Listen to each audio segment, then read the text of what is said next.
Welcome to another episode of My Weird Prompts, an AI-generated podcast featuring the random prompts of Daniel Rosehill as answered by a revolving cast of friendly AI characters. Join us for deep dives into AI, technology, and whatever other random thing Daniel finds fascinating today. Subscribe on Spotify or your favorite podcatcher. Now, today's episode. This episode was generated using artificial intelligence. Please verify facts. Hi there, Herman and Corn. So we've talked about public health and public policy a bit in this podcast, and one thing that comes to mind when we're talking about that in the Israeli context is the sugar tax. We had a sugar tax that had some quite significant pushback from particularly the ultra-Orthodox ministers. Anyone who's visited Osher Ad knows that carbonated sweet beverages enjoy kind of a place of honor in Shabbat toasting, and I think it's kind of ingrained a little bit, probably more than it should be for health. And this was a divisive issue, as is always, because it gets to the heart of the what's the job of government question. Is it their job to be kind of enforcing smart health decisions upon us? So a lot of people it was a divisive issue. I guess if you ask me my opinion, I would say, well, they can raise taxes on sugary beverages all they want, but there should be some plan for what that extra tax is going to be used for. I like the idea that if it's being scooped up to deter people from buying these beverages, and I'm afraid to say at Coca-Cola, I wouldn't say quite an addict, but I definitely have it probably more than I should. So if I knew that was going towards something good, it would be more palpable. Or more acceptable, I should say. One of the things that I'm surprised Israel doesn't do better, because it is quite a health-conscious society, is public water fountains. And that's what I'd like to talk about, strangely enough, in today's episode of My Weird Prompts. We've all been to cities that, do this really well. And I guess what I'm just curious about is, what does the data say in terms of, firstly, what's the ideal density? I remember this specifically came to mind because I think it was our only, thank God to date, health scare with Ezra. He was really kind of laconic and just not himself one day and throwing up a lot. And this was on the Jewish Shabbat, as happens.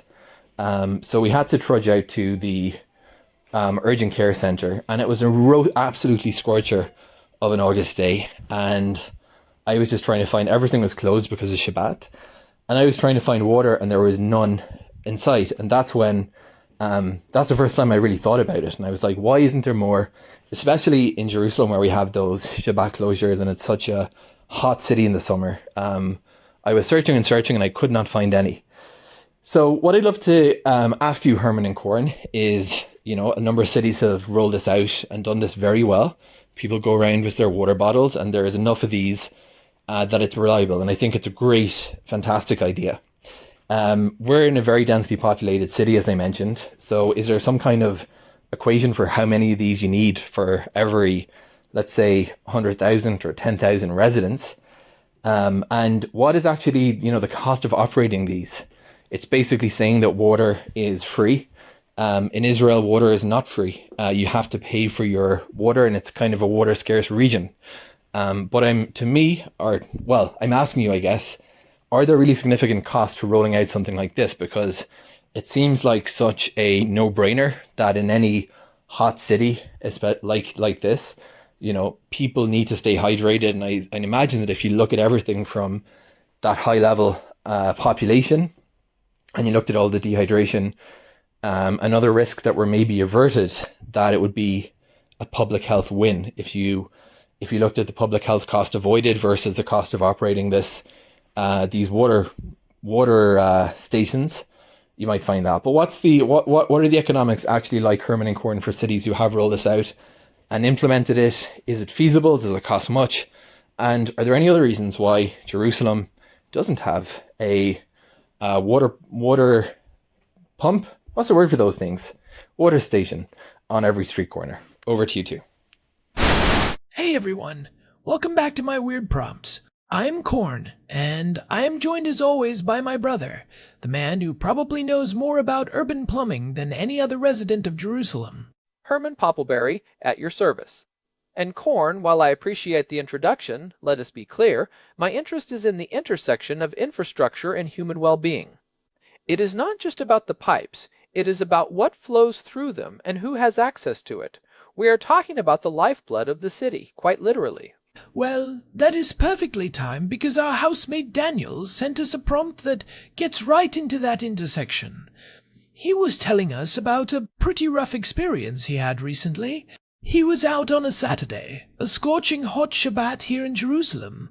This was back in August when we were hitting those record-breaking heat waves, and he was trying to find a simple drink of water. But, as anyone who lives here knows, on Shabbat, the shops are closed, the kiosks are shuttered, and if you do not have a reusable bottle that you filled at home, you are basically out of luck. It is a genuine public health hazard, especially in a city with our climate. We are living in February of 2026, and we are still looking back at a summer where we saw cases of severe dehydration and heat stroke that could have been prevented by the most basic of public utilities. Daniel's experience is not an anomaly, it is a systemic failure of urban design. Exactly. Daniel was asking why there are not more public water fountains in Jerusalem. He mentioned the sugar tax we used to have, which, for those who do not remember, was a huge political football that was eventually repealed in 2023, and how that was such a divisive issue. It raises that big question, what is the job of the government? Is it to tax the bad stuff, like soda, or is it to provide the good stuff, like free water? That is a fascinating way to frame it. If you are going to discourage people from drinking sugary beverages through a tax, the most logical and ethical counterbalance is to make the healthy alternative, water, as accessible as possible. When the government repealed the sugar tax, they argued it was to lower the cost of living. But if you are forced to buy a 6-shekel bottle of water because there is no fountain, your cost of living has not actually gone down, has it? You are just paying a different kind of thirst tax. So, let us dig into this. Today, we are looking at the economics, the public health impact, and the sheer logistics of public water stations. Herman, you have been looking into the data on this. Why is a city like Jerusalem, which is dense and frequently hits 35 or even 40 degrees Celsius in the summer, so sparse when it comes to fountains? It is a complex mix of historical legacy, modern economics, and a very specific Israeli mindset regarding water scarcity. But before we get into the modern problems, we have to acknowledge that Jerusalem actually has a very deep history of public water. If you walk through the old city or even parts of the downtown area, you will see these beautiful stone structures called sabils. Right. The Ottoman fountains. I see them all the time, especially near the Jaffa Gate and along the path to the Temple Mount. But most of them are dry now, right? They are basically just fancy trash cans or places for tourists to sit. Sadly, yes. Most are just historical markers now. But historically, a sabil was a core part of Islamic urban planning. Rulers like Suleiman the Magnificent built them in the 16th century as acts of religious and civic charity. It was considered a hallmark of a beneficent ruler to provide free, clean water to travelers and residents. There are about 17 of them just on the Temple Mount alone, and dozens more scattered throughout the city. Back then, providing water was not seen as a commercial transaction. It was a fundamental right and a spiritual duty. The Waqf and the Ottoman authorities saw the maintenance of these fountains as a primary responsibility. So we actually moved backward in some ways. We went from a culture that saw free water as a sign of a great civilization to one where you have to pay 10 shekels for a plastic bottle at a kiosk that is closed half the time anyway. In many ways, yes. The commercialization of water in the 20th century changed the landscape. The rise of the bottled water industry in the 1980s and 90s essentially convinced us that water from a tap was lesser than water from a plastic bottle. But the tide is starting to turn again globally. We are seeing cities like Paris leading the way. Paris has over 1,200 public water fountains. They have the famous Wallace fountains, which are these iconic green cast iron structures, and they have even started installing fountains that dispense sparkling water to encourage people to stop buying bottled carbonated drinks. 1,200 for a city of about 2 million. That is a pretty high density. If we translate that to Jerusalem, which has a population of around 1 million now in 2026, we should be seeing at least 500 to 600 fountains. But I can probably count the ones I know on 2 hands. There are a few in Sacha Park, maybe one or two near the first station, and some in the newer parts of the Teddy Park area. And that is the first part of the problem. Jerusalem has been focusing its fountain infrastructure almost exclusively in parks and leisure areas. The municipality recently finished a big upgrade at Rupin Park and the Sacher Park expansion, and they included cold water fountains there. But as Daniel pointed out, if you are walking through a residential or commercial neighborhood like Rehavia, Gula, or Talpiot on a Saturday, those parks might be a 30-minute walk away. In 40-degree heat, a 30-minute walk for water is how you end up in the emergency room. So let us talk about the why behind the lack of street corner fountains. Is it just the cost? Daniel asked about the economics of this. What does it actually cost to put one of these in and keep it running? Because if it is just a few thousand shekels, it seems like a no-brainer. The costs are higher than most people realize, which is often the excuse used by city planners. To install a modern, durable, refrigerated drinking fountain in an urban environment, you are looking at an initial investment of anywhere between $5,000 and $12,000 per unit. That includes the unit itself, which has to be vandal-proof, the plumbing connections, the filtration system, and the electrical work if it is a chilled station. $12,000 sounds like a lot for a fountain, but in the context of a municipal budget that deals with billions of shekels, that seems like a rounding error. I mean, how much did we spend on those fancy light-up pavers in the city center? Exactly. It is a matter of priority. But the sticker shock for politicians often comes from the maintenance, not the installation. You have to consider vandalism, which is a real issue in any dense city. You have to consider filtration changes every 6 months and the regular cleaning to prevent biofilm buildup. A typical estimate for maintaining a public fountain is about $100 to $150 per month. If you have 500 fountains, you are looking at a yearly maintenance bill of nearly $1 million. Okay, but let us look at the other side of the ledger. What is the cost of not having them? We are talking about public health. If someone like Daniel gets heatstroke and ends up in the emergency room at Hadassah or Sherry Zedek, what does that cost the system? Because we are all paying for that through our health taxes. This is where the math gets really interesting, and it is the argument that public health advocates are pushing. In Israel, the cost of a single emergency room visit can easily exceed 1,500 shekels just for the initial intake and basic treatment. If that person requires hospitalization for severe dehydration or a heat-related cardiac event, you are looking at tens of thousands of shekels. And that is just the direct medical cost. There is also the lost productivity, the strain on emergency services, and the long-term health impacts. We know that extreme heat events are becoming more frequent. In 2025, we had 3 separate red alert heat waves in Jerusalem.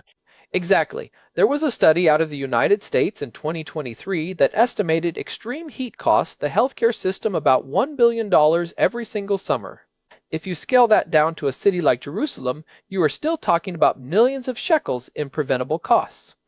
If $1 million maintenance budget for fountains prevents even a few hundred hospitalizations, the system actually saves money. It is a classic case of preventative care being cheaper than reactive care. But the problem is that the silo of the municipal water budget is different from the silo of the national health budget. The city pays for the fountain, but the Ministry of Health saves the money. There is no mechanism to transfer those savings back to the city. That is the classic bureaucratic trap. But we are in Israel, and we cannot talk about water without talking about scarcity. We are a country that basically invented modern desalination because we did not have enough water. Does the water is precious mindset play a role here? I remember those Israel is drying up commercials with the cracking skin from when we were kids. Absolutely. There is a psychological barrier in Israel when it comes to wasting water. We grew up with the Save Every Drop campaigns. For a long time, the idea of a fountain that might leak or where water is dispensed for free felt almost taboo in a desert climate, but that logic is actually flawed now. Thanks to our desalination plants, like the Sorot B plant, which is now fully operational, we are no longer in a state of absolute water poverty. We actually produce a surplus of water in many months. The cost of the actual water used by a fountain is incredibly low. How low are we talking? Give me the numbers, Herman. If a fountain is used by 100 people a day, and each person takes half a liter, they consume 50 liters of water. At current municipal rates for the Gihon Water Company, that is less than half a shekel of water per day. Even if the fountain runs a bit or has a small leak, the actual commodity cost of the water is the smallest part of the equation.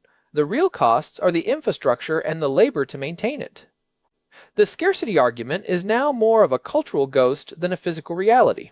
So if the water is cheap and the health benefits are high, what is the ideal density? Daniel asked if there is an equation for how many fountains we need per resident. Is there a golden ratio for hydration?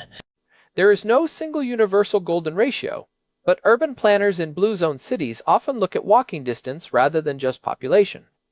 In a hot, dense city like Jerusalem, you want a water source within a 3 to 5 minute walk of any point in high traffic areas.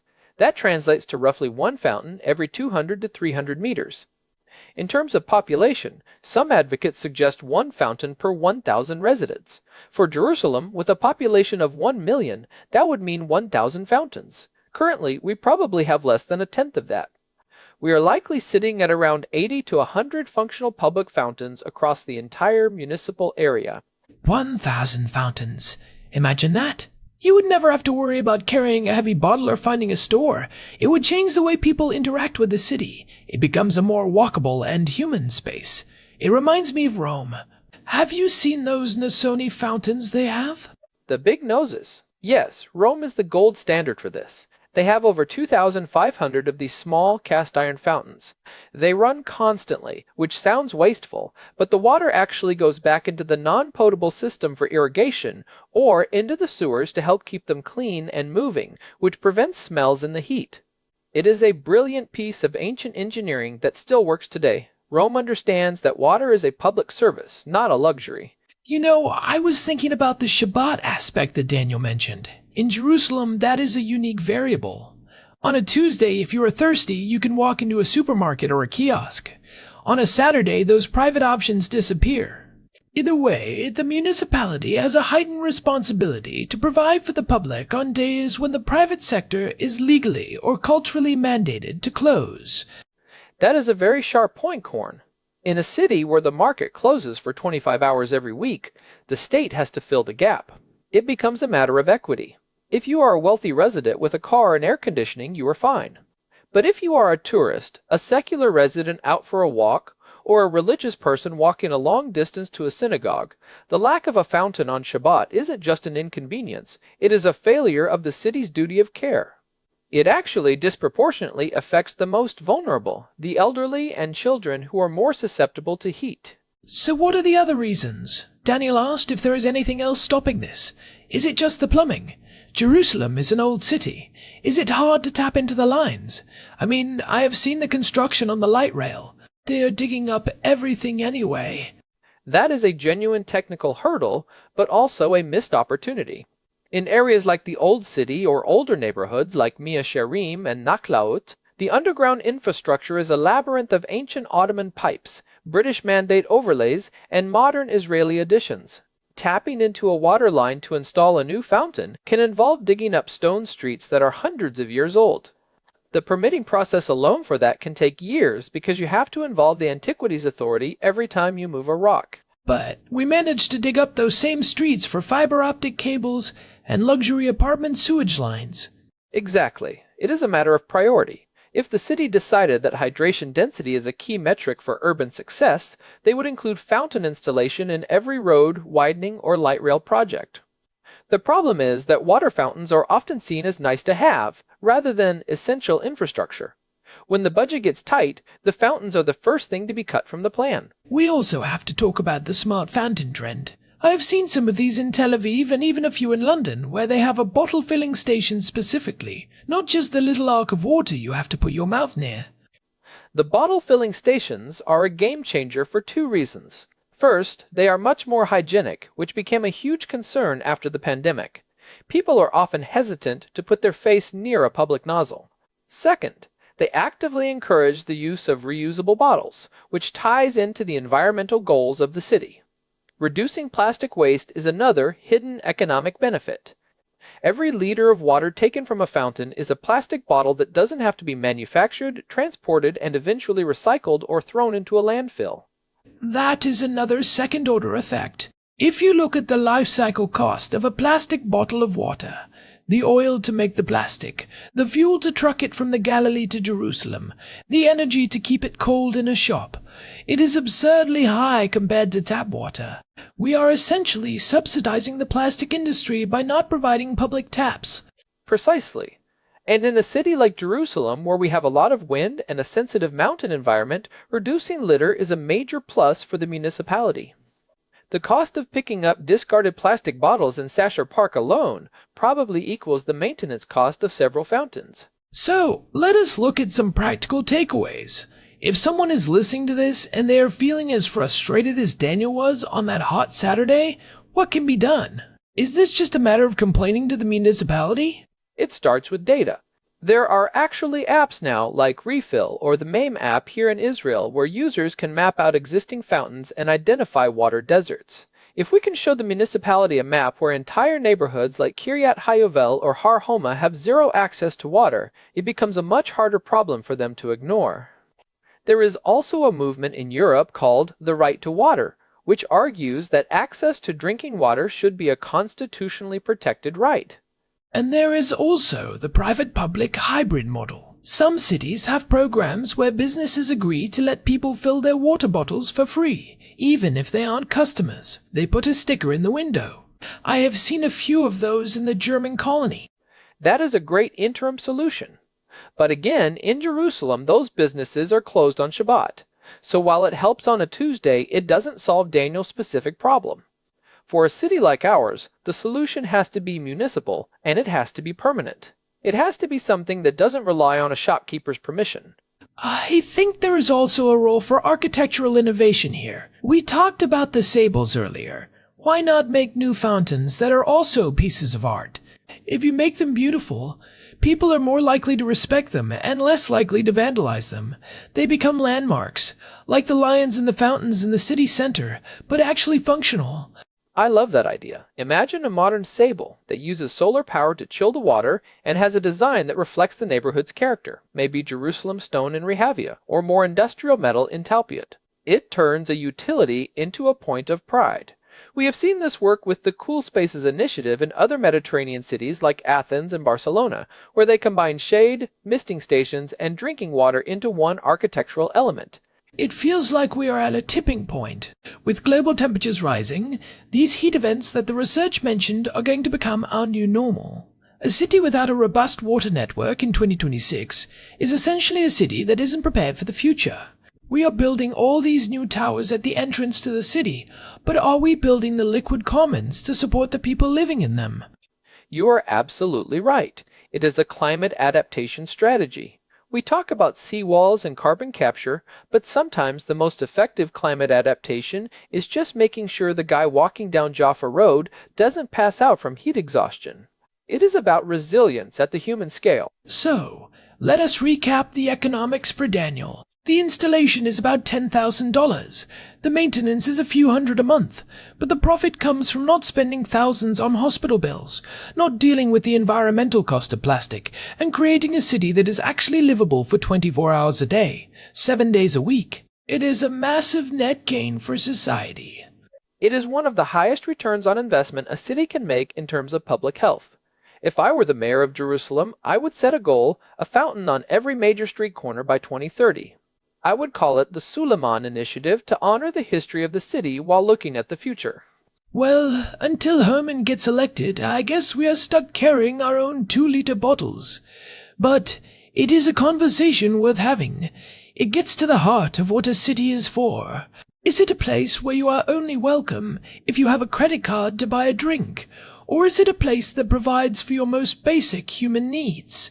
I think we know where we stand on that. Water should be the baseline. It is the most basic form of hospitality a city can offer. Definitely. Well, this has been a really deep dive into something that seems so simple, but is actually incredibly complex. Daniel, thanks for sending that in. It really made us look at our own city through a different lens. I am going to be looking at every dry sable I pass today with a bit of a sigh. It really did. And hey, if you are listening and you have a weird prompt of your own, maybe something you noticed in your own city, or a question that popped into your head while you were stuck without water on a Saturday, we want to hear it. No topic is too small or too plumbing related for us. Absolutely. You can get in touch with us through the contact form at myweirdprompts.com. We love getting these ideas from you all. We have a whole backlog of prompts about urban design, strange laws, and the secret history of everyday objects. And before we wrap up, a quick request. If you have been enjoying the show and you find these deep dives helpful, please take a moment to leave us a review on your podcast app or a rating on Spotify. It really does help the show reach new people who might be interested in these kinds of collaborative explorations. We are an independent show, and your word of mouth is our only marketing budget. Yeah, it makes a huge difference. We appreciate all of you who have been with us for so many episodes. This has been My Weird Prompts. You can find us on Spotify, Apple Podcasts, and at our website, myweirdprompts.com. Stay hydrated out there, everyone. Carry a bottle, but keep demanding a fountain. See you next time. Goodbye. This episode was generated using Gemini Flash 3. Text-to-speech engine was Chatterbox Turbo. Thanks for listening to another episode of My Weird Prompts, an AI-generated podcast featuring Daniel Rosehill's AI prompts, as answered by a revolving cast of friendly AI characters including me, Cornelius the Sloth. Subscribe on Spotify or visit myweirdprompts.com.